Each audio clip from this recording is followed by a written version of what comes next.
El que menos habla suele ser el que más ve. Mientras otros anuncian sus planes, yo analizo cada movimiento. El poder no está en hacer ruido, está en dominarse. Dominar impulsos, emociones y hasta el miedo.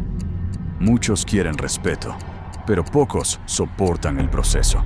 La presión expone debilidades y yo aprendí a no mostrarlas. Si caigo, será avanzando. Si pierdo, será apostando en grande. Porque conformarse no es vivir. En este mundo, nadie te regala nada. O lo tomas, o alguien más lo hará. La lealtad se demuestra cuando todo se complica.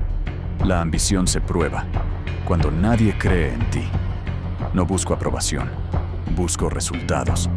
Y los resultados se construyen en silencio. Paso a paso, movimiento a movimiento, sin anunciar nada. Porque cuando llegue el momento, no habrá que explicar. La diferencia será evidente.